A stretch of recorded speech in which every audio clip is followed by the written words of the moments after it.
días, vean todos ustedes. Ahora vamos a hacer la demostración de la atención a víctimas de violencia sexual de acuerdo al modelo de atención, que es una norma del Ministerio de Salud, la cual también van a tener acceso todos ustedes para que puedan saber en qué consiste la normativa. Ahora vamos a ver la parte específica de la toma de evidencias en los casos de violencia sexual. ¿Listo? Los instrumentos para hacer la toma de evidencias, uno es la caja de toma de evidencias con todos los insumos y medicamentos. Y el otro instrumento es donde registro todas esas evidencias. Y donde registramos las evidencias es en el certificado único de casos de violencia sexual, de acuerdo a la ley 348. Entonces, este certificado es un modelo estándar para todo el país. Todos los hospitales tienen que utilizar este certificado. ¿Listo? Cuando digo este certificado, no me refiero a que sea exactamente así. Hay hospitales que han puesto su logo, que lo hacen en fotocopia simple o en fotocopia sencilla, pero en este caso algunas instituciones como IPAS están dotando a los servicios de salud de este modelo que tiene copias químicas. ¿Listo? Para que de una vez rápidamente se pueda distribuir. Al finalizar les voy a explicar a dónde va cada copia, para que todos sepamos. ¿Listo? Entonces este va a quedar como algo que vamos a ver al final, donde registro. En la caja de evidencias tenemos el siguiente material, un material que es para colocar todas las evidencias, son los sobres que están viendo acá. Estos sobres de distintos tamaños nos permiten recolectar las evidencias según vamos a ir viendo. ¿Listo? Instrumentos para tomar las muestras. Tenemos los corta uñas, tenemos los peines, tenemos las lancetas, una regla, que vamos a ver para qué es la regla. Tenemos acá las jeringas, tenemos los tubos de ensayo, que igual les voy a explicar a qué se deben los tubos de ensayo, los portaobjetos, para qué nos sirven los portaobjetos, los hisopos y los cepillos cervicales, que son instrumentos que también le hemos añadido, y solo en caso necesario utilizamos espéculos desechables. Estos están solamente para situaciones especiales, generalmente no se utilizan. ¿Listo?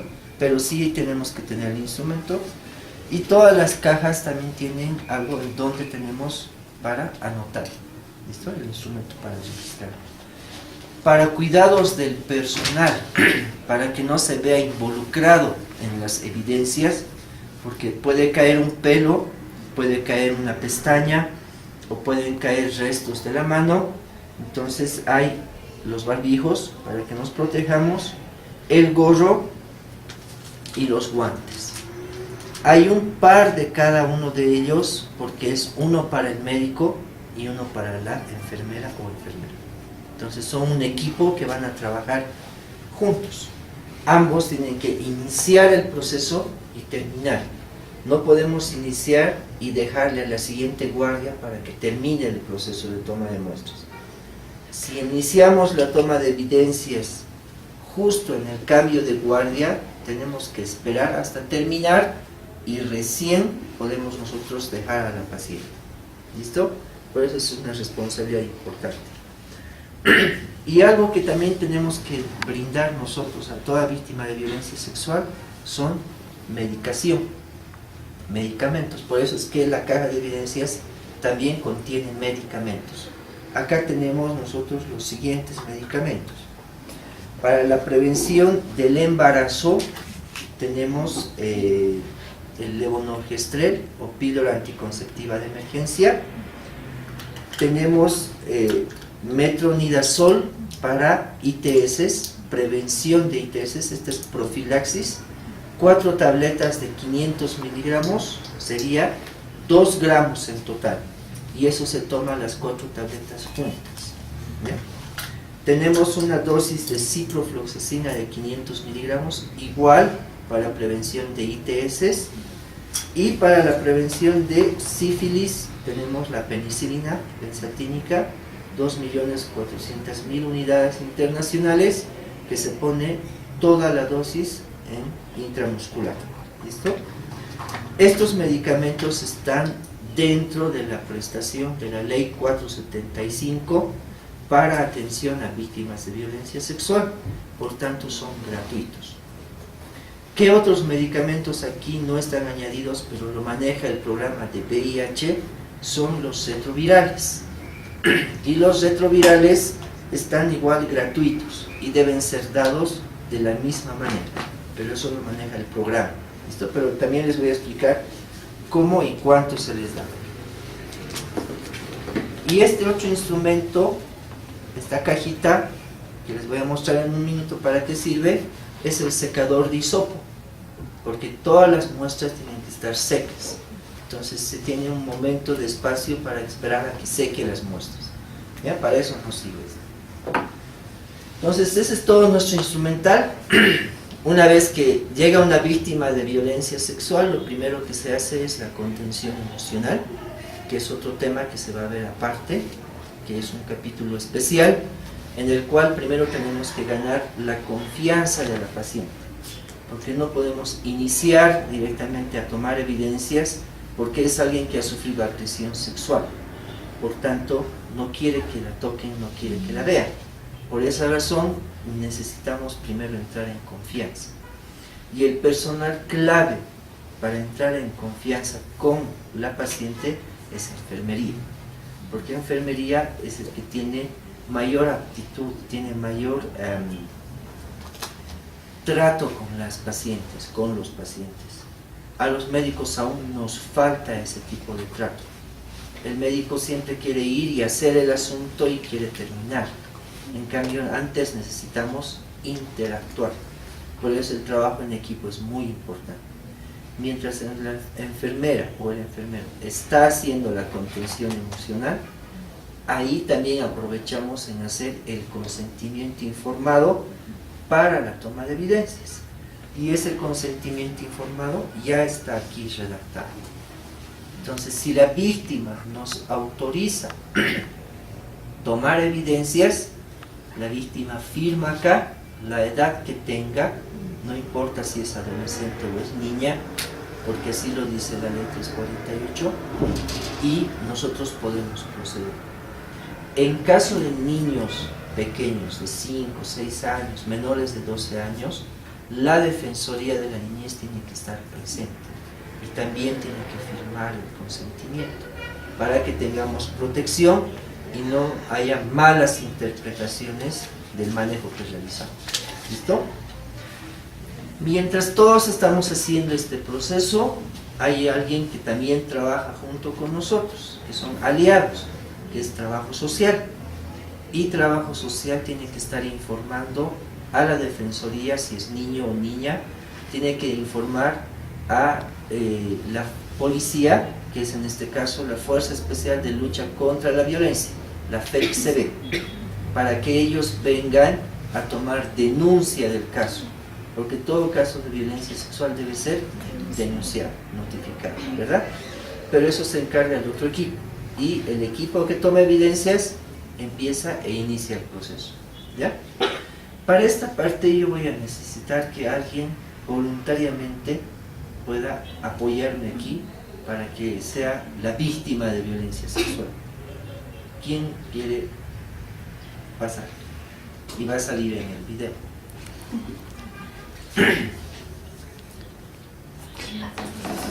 ¿Quién se ofrece?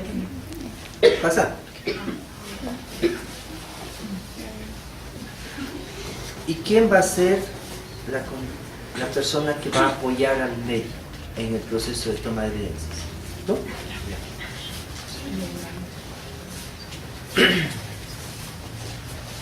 Entonces, en este caso, a ti te pediríamos que te quites la gorra, el barbijo y el mandil, y tú te pongas la gorra, el barbijo, y te quedas con el mandil. Muy bien. Cuando iniciamos toma de evidencias, pues, cuando iniciamos la toma de evidencias, no desarrollamos directamente la toma de evidencias del delito de violencia sexual. No nos podemos ir directamente al área genital. Tenemos que primeramente revisar todo el cuerpo. Y al revisar todo el cuerpo hacemos un examen físico de manera sistemática. ¿Ya? La regla para hacer la revisión del examen físico es siempre empezar de arriba hacia abajo y empezar de derecha a izquierda y de adelante hacia atrás. ¿Listo? Entonces hacemos por segmentos: segmento de la cabeza, segmento del tórax, abdomen, miembros superiores y miembros inferiores. Por cada segmento vamos a ir nosotros observando qué es lo que vamos a ir encontrando. Y ahí vamos a ir registrando en el certificado, porque tenemos un dibujo donde poder registrar todo lo que estamos encontrando. Y la única forma de registrar en el certificado es solamente poniéndole número, que hay un código para cada lesión que vamos a ver aquí. ¿Qué lesiones podemos encontrar? Y aquí nos los dice. Excoriaciones. ¿Qué será una excoriación? Comúnmente lo conocemos como rasmilladura, la mayoría, ¿verdad? Es una fricción contra una superficie que es rugosa. Por tanto, la excoriación puede aparecer. ¿En qué casos? En que la víctima haya sido arrastrada por el piso, por ejemplo. Entonces, si ha sido arrastrada, vamos a poder obtener excoriaciones en la espalda, en los codos, en las nalgas, en los talones, todas las superficies que apoyan en el piso. Entonces ahí tenemos que ver. O tal vez le arrastró a la víctima de abdomen cuando estaba boca abajo. Igual podemos obtener nosotros excoriaciones. ¿Qué otra excoriación podemos obtener? Las defensas que tiene la víctima por rascar. A veces los abusadores rascan a las víctimas al momento de querer ejercer fuerza. Esa también es una excoriación porque es una fricción, solamente que es más profunda porque sí saca piel y saca un poco más de tejido, pero igual es una lesión. ¿Ya? Entonces podemos observar excoriaciones. Podemos observar equimosis. ¿Qué será una equimosis? Los moretones. Muy bien. ¿Cómo ocurre la equimosis?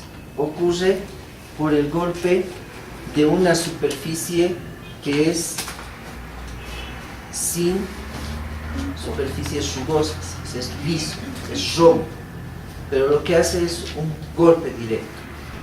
Y al hacer un golpe que no es tan fuerte, lo que hace es romper los capilares y la sangre se filtra por la piel y los tejidos, pero no se acumula, solo se filtra. Y eso es lo que nos provoca el moretón. En los moretones, en las equimosis, vamos a observar estadios para saber cuál es reciente y cuál es antiguo. Todos han debido hacerse alguna vez un moretón y han debido ver el cambio de color que va a hacer. ¿Con qué color empieza un moretón? Rojo. Primero se pone rojo, ¿verdad? Porque es inicial. Entonces, moretones rojos son realmente recientes, algo que te hiciste en el momento, y eso suele demorar unas 24 horas aproximadamente. A partir de las 24 horas empieza a adquirir el color morado, el que todos conocemos, ¿verdad? Y ese morado va a aguantar unos 3 días aproximadamente y empieza a cambiar a un color verde oscuro. De verde oscuro cambia a un color amarillo y luego desaparece. Todo ese proceso es la degradación de la hemoglobina, que se ha roto por el rompimiento de los glóbulos rojos, y ese pigmento es el que se va a degradando. Por eso ocurre este proceso de cambio de colores. ¿Qué equimosis o qué moretones no cambian de color en ningún momento? Las equimosis de las uñas. Yo tengo aquí una. Estas equimosis, desde que se hacen hasta que se eliminan, se mantienen del mismo color. Por tanto, las equimosis que podamos encontrar en las uñas son importantes, ¿sí? Que hay que tomar evidencia de ello, ¿ya? Y las equimosis en los ojos, en la parte blanca, en la conjuntiva. Ese rojo no se va a volver morado, no se va a volver verde, se va a quedar rojo todo el tiempo. Y ese rojo va a ir desapareciendo. Entonces no cambia de color. Esas son las dos únicas equimosis que no cambian de color. El resto va modificándose. Entonces, si la víctima viene y me dice, he sufrido agresión sexual hace 2 días y yo en el cuerpo veo equimosis amarillas, ¿esas equimosis serán reales de esa agresión? No, son más antiguas. Entonces es muy importante ver el color de las equimosis, ¿ya? Y ahorita vamos a ver otras características. Podemos observar hematomas. El hematoma ya es una colección de sangre. No solamente se ha infiltrado la sangre, ahora es tan grande el golpe, la hemorragia, que se junta entre la piel y el músculo. Por eso se produce como una bolita, pero que no sangra. Ese es el hematoma, una colección de sangre. ¿Dónde generalmente ocurren los hematomas? En el cráneo, que son superficies duras, y alrededor de los párpados. Es ahí donde mayormente se ocurren los hematomas. En el resto del cuerpo, por la cantidad de tejido que tenemos, se forma más una equimosis. La sangre se filtra más.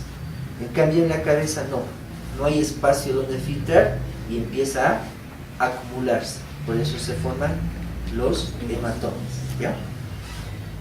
Heridas cortantes.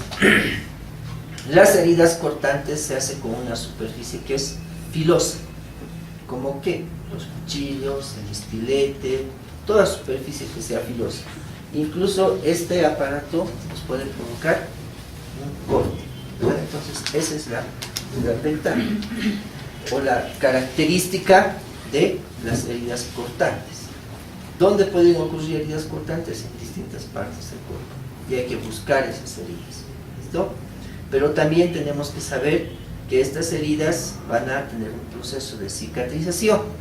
Así que si son heridas recientes, la cicatrización va a estar en una parte inicial, ni siquiera formación de costra. Pero si ya es una cicatriz antigua, pero una herida antigua, ya hay una formación de costra y posteriormente una cicatriz. Entonces eso también debemos señalizar. Y también hay que ver la congruencia de lo que nos explica la víctima con la herida que nosotros ubicamos.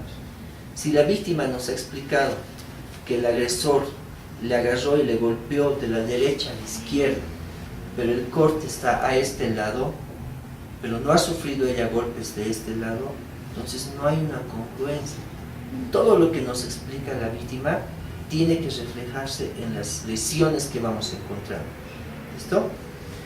Otro tipo de heridas, las punzantes. Esas son las que tienen una superficie que es punta y que va a ser una herida pero punzante y no corta. Por ejemplo, la lanceta. Esta va a hacer una herida punzante, ¿verdad? ¿Qué otros instrumentos también pueden hacer una herida punzante? El cuchillo puede hacer, ¿ya? Puede hacer solamente si le introduce, pero no hace un corte. ¿Ve? ¿Qué otros? Los clavos. Los clavos, los chinches. O hay otros que utilizan las agujas. Los niños, ¿se han fijado? Les introducen agujas. Ese tipo de lesiones también podemos encontrar nosotros.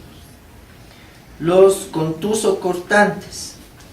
Ya son heridas contusas que hemos hecho por un golpe, pero al mismo tiempo ha sido tan fuerte el golpe que hemos provocado que se produzca un corte. Y de esa manera tenemos que es contuso y es cortar. ¿Ya? Luego las heridas de entrada de proyectil y las heridas de salida del proyectil. Generalmente las heridas de entrada están bien delimitadas a la bala. Si es un proyectil que ingresó por el tórax, aquí adelante vamos a ver solo el orificio de entrada. El que sí se abre más es el orificio de salida. Entonces atrás no voy a ver solo un orificio, sino voy a ver toda la estructura que se ha destrozado, porque el proyectil se desplaza y al salir provoca ese estallido en la piel, en el hueso, en lo que sea, donde sea se ha hecho el disparo. Por eso es que si una persona ha recibido un disparo de frente, en el rostro vamos a encontrar el orificio de entrada, pero el de salida es el que va realmente a hacer una explosión. ¿Listo? Por eso es que si alguien dice, me dispararon de espaldas, tenemos que verificar el orificio de entrada y el orificio de salida para ver si realmente ha sido de espaldas, o ha sido de frente, o ha sido de costado. ¿Listo? Por eso se ven los dos, el de entrada y el de salida, en cualquier parte del cuerpo. Y luego las mordeduras humanas. La mordedura humana, a diferencia de la canina, es por el contorno de los dientes, la arcada dentaria, y esa es bien característica. Donde generalmente una víctima de violencia sexual tiene mordeduras por los agresores, que eso ya lo ha demostrado la literatura. En el cuello es una región donde sufren agresiones de este tipo. En los senos también se encuentra ese tipo de agresiones, y en los muslos, en la cara interna. Aquí es donde son los tres lugares donde generalmente se encuentran las mordeduras. Donde el agresor puede tener las mordeduras de la víctima que se ha defendido: en las manos, en los brazos, en la región que está haciendo fuerza y la víctima se defiende. Entonces, si hay víctimas que se defienden y los agresores los traen, cuando vemos al agresor con algún tipo de lesión, tenemos que sospechar de esta persona. ¿Listo? Hay niños y adolescentes que son traídos por el agresor y le dicen, le he traído a la víctima porque parece que se cayó y se siente mal, pero mientras vamos haciendo la revisión es una víctima de violencia sexual. ¿Listo? Entonces son situaciones que pueden ocurrir. Las quemaduras, otro tipo de lesiones no tan frecuentes en violencia sexual, pero sí en algunos casos ocurren. Quemaduras por vela, por ejemplo. Se han visto varias víctimas en las cuales les han hecho chorrear la cera de la vela, y eso les ha provocado ciertas lesiones de quemadura, ¿ya? Pero otro tipo de quemaduras ya son más de violencia física, donde se ha intentado hacerle daño a la víctima, pero para agredirla o para matarla. Pero en violencia sexual no es una lesión común que se encuentra. ¿Listo? Pero igual tenemos que buscar. ¿Cómo nosotros anotamos esas lesiones? Para eso nos sirve la regla. De cada lesión tenemos que identificar primero en qué región se encuentra el cuerpo. Si yo encuentro, por ejemplo, una equimosis, pero una equimosis, lo que nosotros llamamos comúnmente el chupón, ¿dónde vamos a encontrar esos chupones? En una víctima de violencia sexual, en el cuello. ¿No ve? Esa es una lesión bien característica en violencia sexual, porque es una forma de excitación del agresor. Por esa razón casi siempre aparecen los chupones en las víctimas. Nosotros tenemos que identificar el área. Supongamos que la víctima, y ahí la persona que nos está apoyando, tiene que apoyarnos en estar atenta a que yo le diga en qué región estoy encontrando. Entonces yo le puedo decir, encontré en la región de cuello, en la cara externa, del lado derecho, una equimosis, y ahí tengo que medirlo. Tengo que medir diámetro de la lesión. Generalmente las equimosis por chupón no son redondas, tienen la forma de los labios, ¿verdad? Entonces vamos a tener un largo y un ancho. Entonces yo ahí le digo, es de 3 centímetros por, y agarro una regla, por 2. Entonces ella tiene que registrarme, mi apoyo tiene que registrar esos datos. Primeramente ubicando la lesión, y ahí tenemos las dos caras. Yo le dije lateral derecha del cuello, ¿verdad?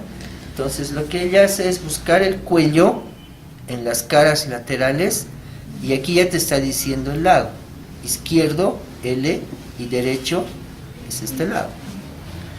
En el lado derecho lo que ella hace es anotar este número de la equimosis, 2. ¿Alguien tiene un lápiz a la mano? Okay. Ah, tú tienes. Entonces le haces una flechita y ahí número 2. Eso. Entonces aquí yo ya sé que en el lado derecho, en la cara externa, hay una equimosis por el código. ¿Dónde describo esto? En cuello. Entonces ahí me lo pone equimosis en cara lateral derecha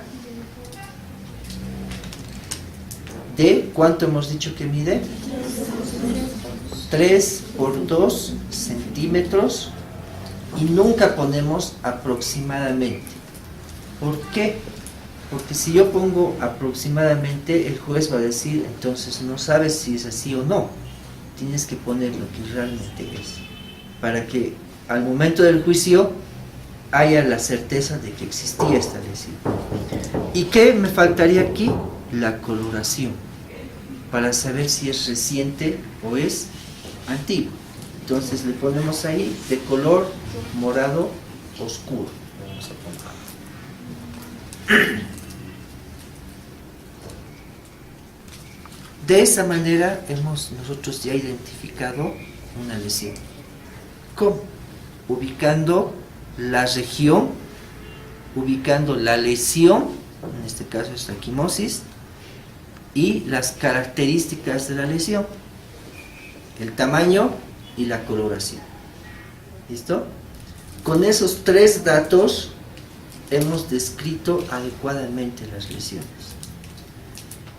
Si encontramos hematomas, hacemos lo mismo. Hematoma en región de párpado derecho, párpado superior, D, y medimos el hematoma. Y ahí anotamos. Entonces le decimos párpado derecho, entonces ahí puedes ubicar ya directamente acá. Y ella nos los anota. Hematoma, le va a poner el código, y ya el rostro va a describir lo que yo le estoy diciendo. Por eso es importante que lo que yo voy encontrando, alguien tiene que saber dónde se registra y cómo se registra. Porque si no lo registra adecuadamente, no vamos a tener un formulario bien llenado. Entonces hemos dicho un hematoma en párpado superior derecho de, ¿qué medidas quieren poner? 2.5 por 2 centímetros,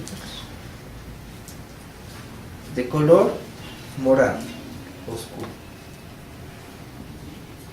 Entonces ya hemos encontrado 2 lesiones en la víctima. ¿De cuál de ellas puedo tomar yo una muestra? ¿Cuál de ellas puede darme una evidencia del posible agresor? ¿El hematoma o el chupón? El chupón. ¿Por qué el chupón? Exactamente. Ha habido un contacto del agresor con su saliva, y la saliva está ahí en la piel, siempre y cuando la víctima no se haya bañado. Si la víctima se bañó, hemos perdido esa evidencia. Entonces, lo primero que hacemos es preguntarle si se bañó o no se bañó. ¿Listo? Entonces ella nos dice, no, no me bañé. Perfecto, excelente oportunidad. Ahí agarramos un hisopo. Agarramos el hisopo necesitamos un poquito de agua destilada para humedecerlo, porque aquí la saliva está seca. Entonces lo humedecemos y te voy a hacer un poco de cosquilla, ¿ya? Y lo único que hacemos es girar el hisopo y en toda la superficie del chupón, girando el hisopo, voy sacando esas muestras. En esta saliva vamos a poder obtener muestras para ADN y de esa manera podemos identificar al agresor. ¿Listo? Entonces es muy importante. Y cualquier hisopo que yo utilice, tiene que saber ella o la persona que está apoyando de dónde he tomado la muestra, porque luego esto hay que identificar en un sobre. Y esta la tengo que dejar secar. Para esto es el secador de hisopos. Entonces ella se va a anotar muestra de equimosis en cuello. Ese es el hisopo 1. Así al momento de guardar los hisopos vamos a saber cuál era cuál. ¿Qué es importante aquí? Las horas.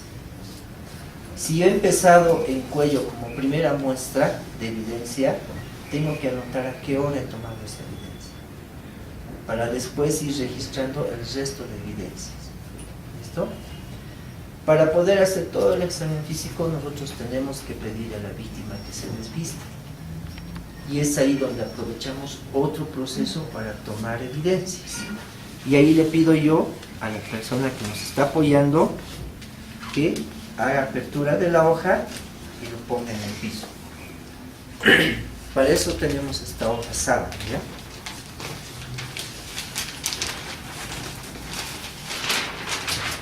Lo ponemos en el piso y le pedimos a la víctima que se pare sobre la hoja sábana.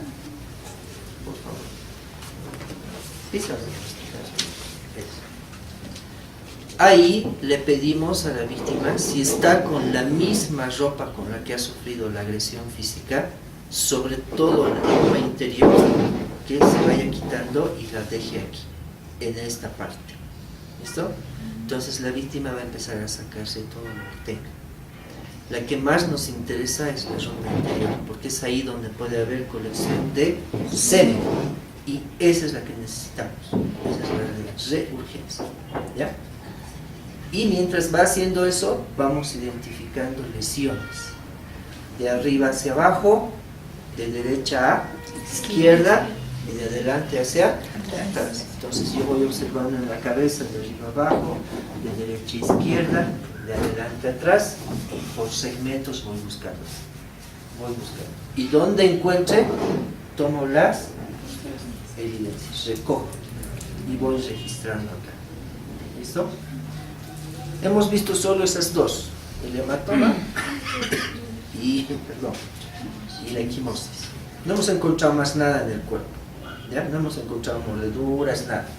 La víctima pudo lograr hacer que el agresor no le haga más daño, pero sí hubo el delito de violencia sexual.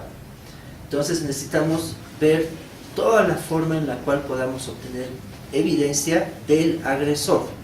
Eso es lo que tenemos que buscar. Y también evidencia de que ha habido un delito sexual, ¿ya?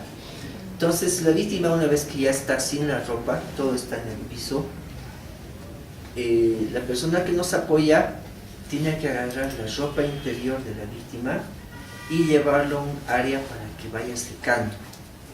La ropa tiene que secar. ¿Por qué?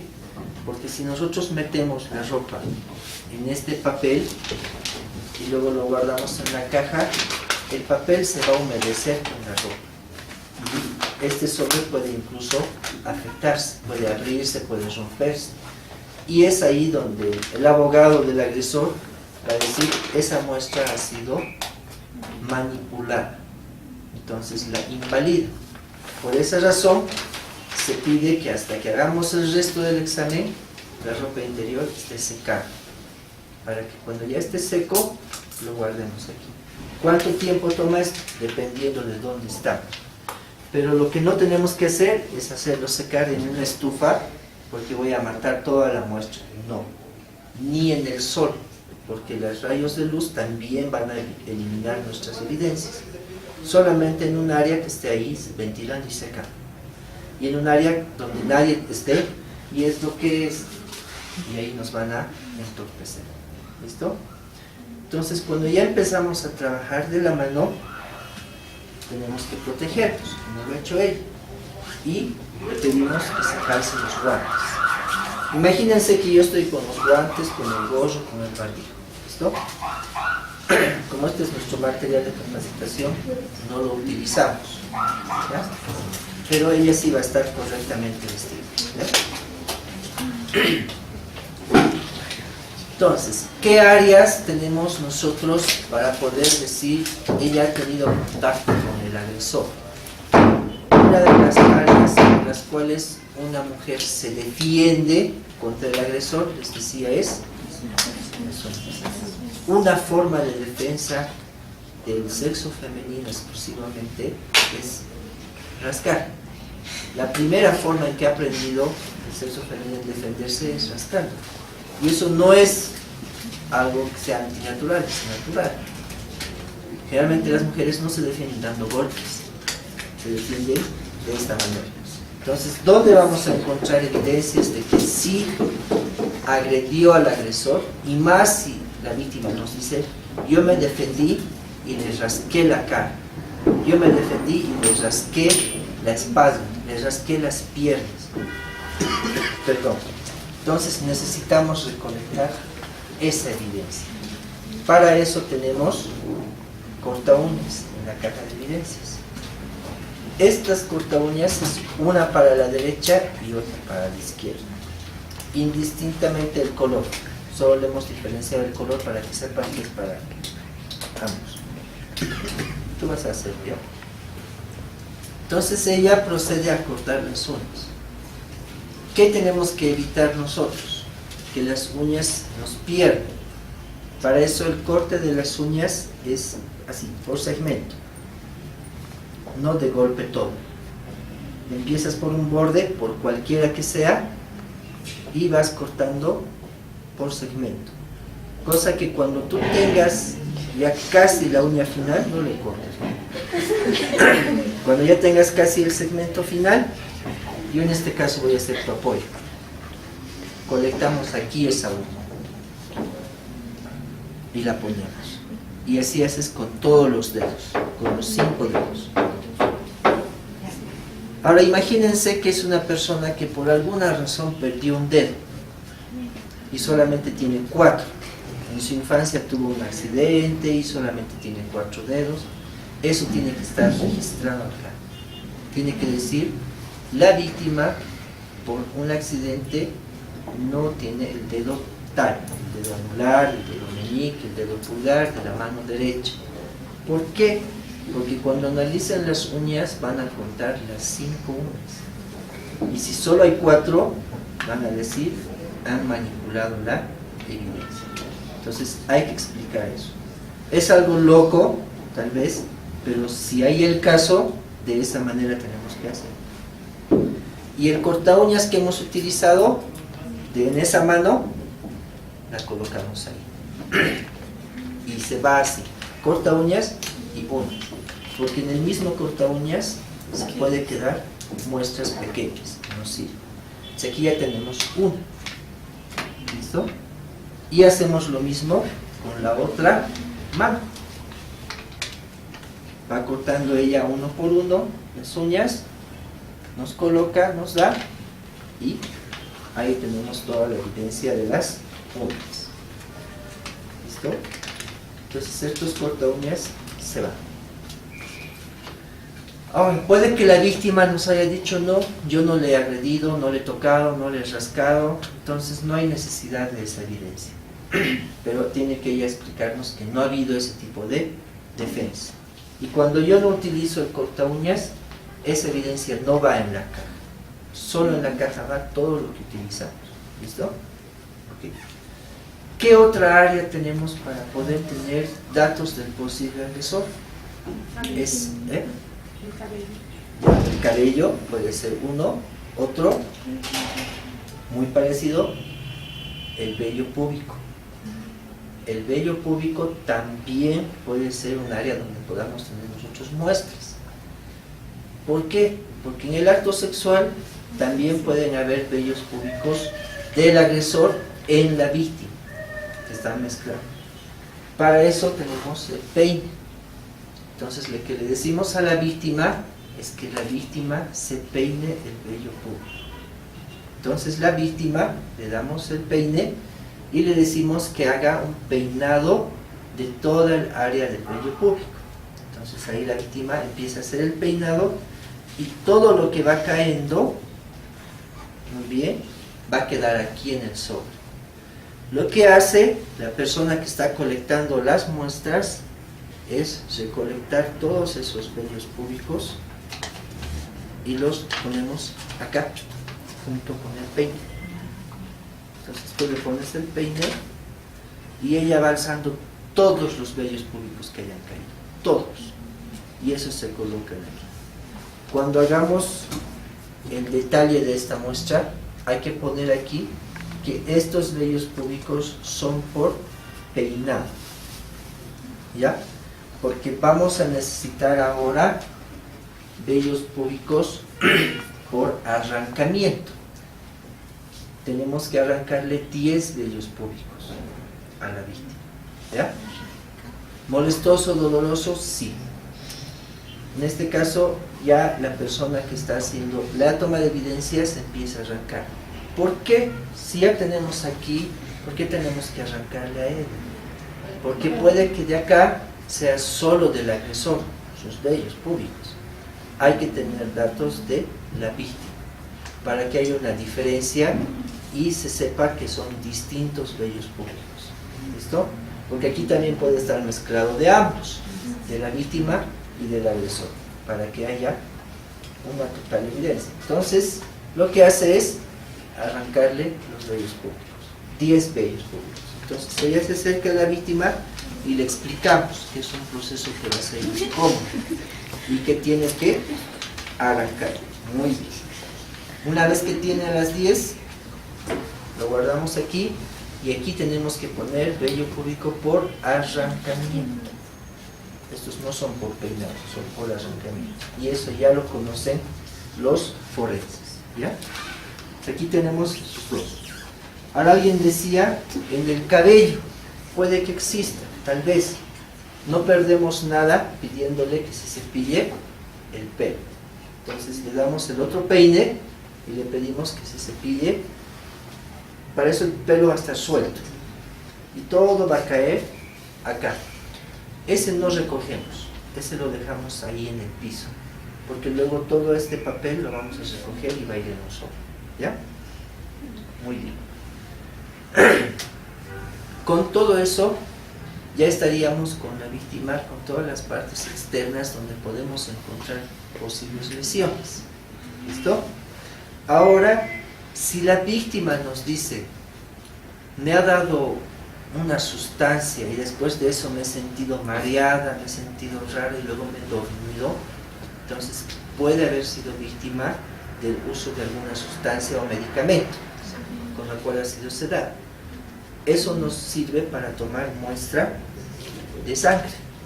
Entonces en ese caso tenemos que tomar evidencias de muestra de sangre y la colectamos en estas. Para poder hacer un estudio de toxicología de sustancias, puedes tomar la muestra. Para poder hacer ese tipo de estudios necesitamos muestras de sangre.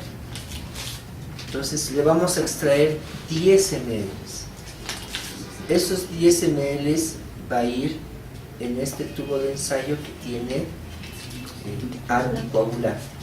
Los que tienen tapa morada o anticoagulante y la roja es sin anticoagulante. ¿Ya? Esta roja es para muestras de ADN. ¿Listo? Tenemos dos formas. Esta es una para toxicología. Entonces ella nos vacía las muestras, nos los va poniendo ahí y estas muestras identificadas las tenemos que colocar en un sobre. ¿Listo?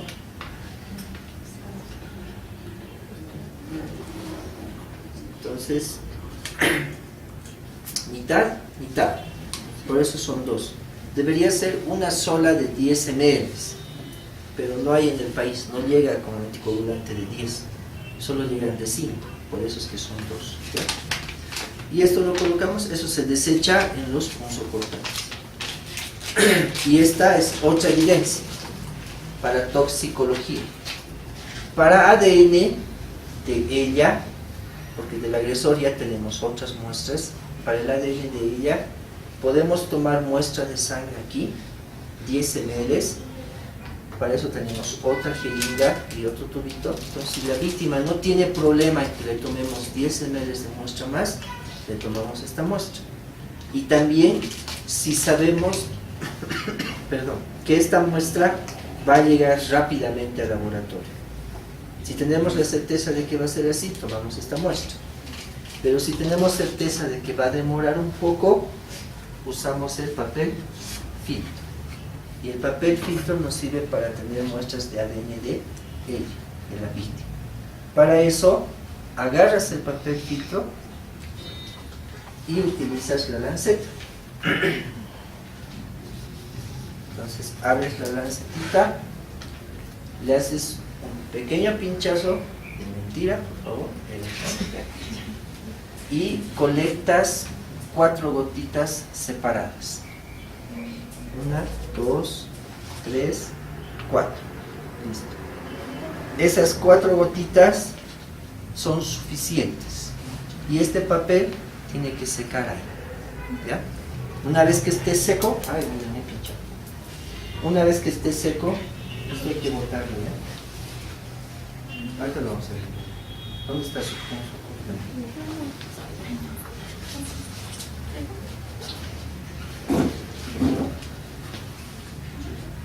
¿Aquí nomás lo boto? Sí. Porque tiene una cajita, botella. Sí, ahí nomás. Lo veo otra vez. Voy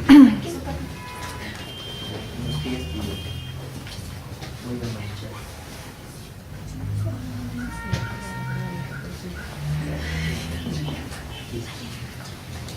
Voy a prestar una vez. Entonces, dejamos el papel filtro secando y una vez que esté seco, este papel filtro va a ir acá. Aquí va a ir. Y vamos a poner ahí muestra de ADN en papel filtro. ¿Listo? Entonces ahí ya tenemos muestras del ADN de ella, posibles muestras de ADN del agresor, pero ahora tenemos que verificar la agresión sexual como tal. Y para eso, vamos a utilizar ya este modelo. ¿Listo? Entonces ella nos apoya hasta aquí. Le pedimos que se baje y le pedimos que se eche en la camilla. Entonces esa camilla va a ser la paciente. Aquí tenemos evidencia que no podemos dejar. Está su ropa y está estos otros temas. De la ropa necesitamos sobre todo la que tiene contacto con el cuerpo. La chamarra o otro tipo de chompas, porque a veces hay pacientes que, por ejemplo, las señoras de pollera tienen varias polleras, entonces no necesitamos todas, porque todas no van a entrar en la caja. Necesitamos las que están más interiores. ¿Listo? Entonces de ahí vamos escogiendo la que realmente necesitamos, y una vez que tenemos, le pedimos, el que está tomando evidencias, unir esquinas al centro. Todas las esquinas hacia el medio, hacia el centro. Las esquinas al centro. Vuelves al centro. Eso, muy bien.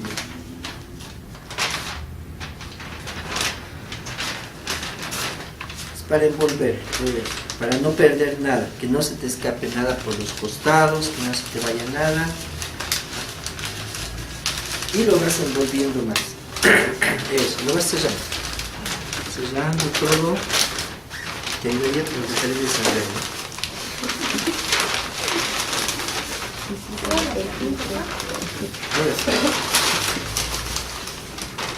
Muy bien. Entonces lo vas cerrando. La cosa es que no se te escape nada. Pasadas las 72 horas no sirve la profilaxis, ya es tratamiento. Y ese es un capítulo aparte y un poquito más extenso. ¿Listo? Pero en las 72 horas en que hacemos esta misma colección de evidencias, le damos esta medicación. La toma de evidencias en una víctima que viene después de las 72 horas, tardíamente, es muy poca, porque ya se bañó, se cambió de ropa y las lesiones puede que hayan modificado, así que es muy poco lo que recolectamos. Donde colectamos así full, como hemos hecho ahora, es en esas 72 horas. Y es clave que las víctimas no se bañen. Por eso ese mensaje hay que darle a la población, que si alguien es víctima de violencia sexual, no se bañe, denuncie y acuda inmediatamente a un servicio de salud. Ahora sí, ronda de preguntas para finalizar.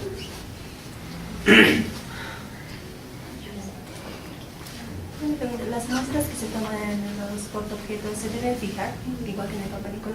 No, solamente es el barrido para que ellos vean presencia de espermatozoides. No van a hacer tinciones, nada, por eso es que no necesitan fijación.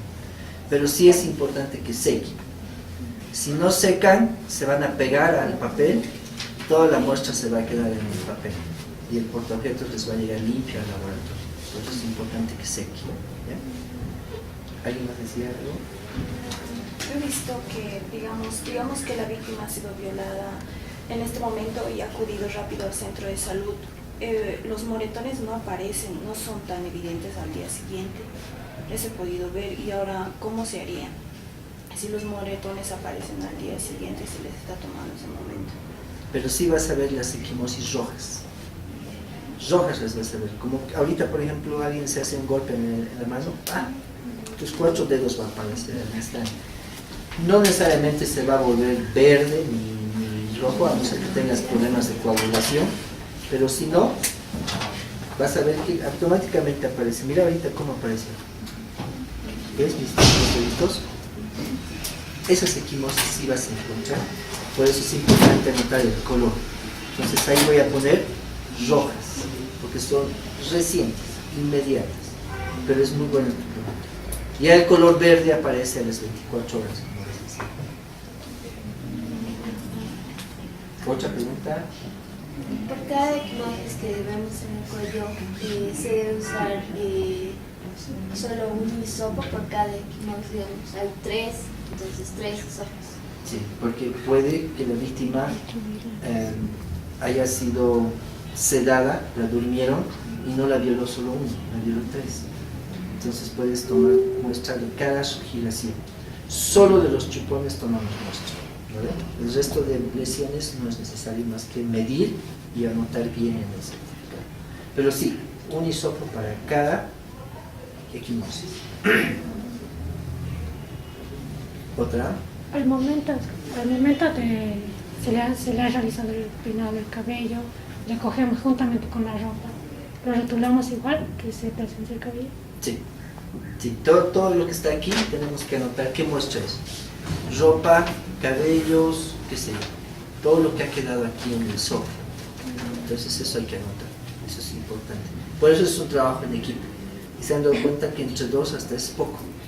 Hasta tal vez tenemos que ser 3. Porque necesitamos que alguien esté siempre apoyando a la víctima. ¿No? Si la víctima ha sido violada y está en estado de ebriedad, ¿se le hace este examen? Esperamos a que recupere el sentido de conciencia. ¿Por qué? Porque tiene que haber un consentimiento informado. Nos tiene que autorizar. Si tomamos evidencia sin que nos autorice, hasta nos puede denunciar de que le hemos perjudicado, que le hemos hecho perder evidencia. Entonces, muy buena tu pregunta, Tessie. No tomamos muestras si no nos da el consentimiento. Puede que la víctima nos dice, no quiero que me tomen muestras, no quiero que nadie me toque. Ahí es importante la orientación. Hay que volver a llevarla a un espacio aparte y explicarle la importancia de las evidencias.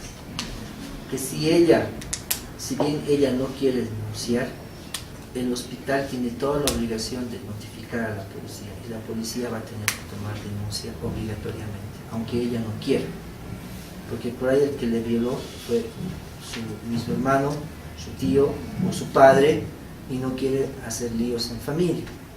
Entonces, por la ley 348 es por oficio, cualquier delito de violencia sexual tiene que ser denunciado. Si no quiere, entonces tenemos que anotar en la historia clínica que no quiere. Y cuando son niños menores de edad que no quieren que se les toque, hay que explicarles con ellos y hay que decirles juntamente con un apoderado o alguien de confianza realmente, mejor si es mujer, para que nos ayude a la toma de evidencias. Y ahí va un dato que no les dije hace rato que es importante. ¿Cómo tomo evidencias en una niña pequeñita para la región genital? ¿Qué posición la pongo? Hay dos posiciones. La hago echar sobre el regazo de la mamá. Le pedimos a la mamá que se eche, o a la persona que le está acompañando, mejor si es mujer, por eso les digo, y hacemos que el niño se eche encima de la niña, cosa que la mamá o quien le esté agarrando le sujete, y la persona que está tomando muestras agarra las piernitas y le dobla como si fuera la posición del sapito. Le hacemos que flexione totalmente las piernitas. O como hacemos el examen para la caderita, para saber si está bien la cadera, ¿verdad? En los recién nacidos, de la misma manera. Entonces, ahí tomamos evidencias. La niña va a estar más en confianza porque está sintiendo los brazos de la persona con la que tiene confianza. Si no quiere estar echada porque le incomoda estar echada, le pedimos a la mamá que se siente en esta posición y le pedimos a la niña que se siente en el regazo de la mamá, a tus piernas. Lo ponte normal. Eso, ahí. La mamá le va a estar sujetando a la niña, mientras nosotros vamos a tener las piernas separaditas a los costados y no vamos a necesitar sujetarle las piernas y vamos a tener acceso directamente a la niña. ¿Listo? Esas dos posiciones son para niños y niñas pequeños, para poder hacer toma de evidencias. Muy bien. ¿Algo más? Si fuera varón el agredido, también se le hace el mismo procedimiento. Sí, pero en los varones es agresión anal, entonces le hacen poner en la posición genipectoral o de costadito. Pero igual se le hace todos esos análisis. Y son más trágicos los casos de impulso. Doctor, una pregunta. Usted dijo, pasando las 72 horas se da tratamiento antirretroviral. ¿Eso está normado o...? Sí. Porque posterior a las 72 horas, el riesgo de ya el VIH es mucho mayor. Antes de las 72 horas, si le damos el retroviral de manera profiláctica, que yo no lo tengo aquí, pero si lo damos el retroviral a la víctima antes de las 72 horas, hay el 100% de certeza de que no tenga VIH, pero solo si recibe en ese tiempo. ¿Por cuánto tiempo se le da los retrovirales profilácticos? Por 28 días en niños, niñas, y por 30 días en adultos. La primera dosis le tenemos que dar en el hospital. El resto de dosis la da el programa de VIH. Para eso tenemos que referir al centro piloto, o CDVIR, de La Paz, y es ahí donde le completan el resto de dosis. Pero ¿qué es lo importante? Que nosotros le iniciemos la primera dosis. Le iniciamos la primera, realmente le hemos salvado de tener una enfermedad grave. Y lo mismo con el embarazo, ¿no? Evitar que se embarace. Pero cuando ya pasan las 72 horas, ocurre lo siguiente. El virus hasta las 72 horas está en sangre, está circulando en sangre si es que tuvo ya el contacto sexual. Cuando llega a torrente linfático, a los ganglios, a todo el torrente linfático, se instala ahí el virus y ahí se desarrolla la enfermedad. O sea, ahí ya no podemos hacer nada. Y eso ocurre después de las 72 horas.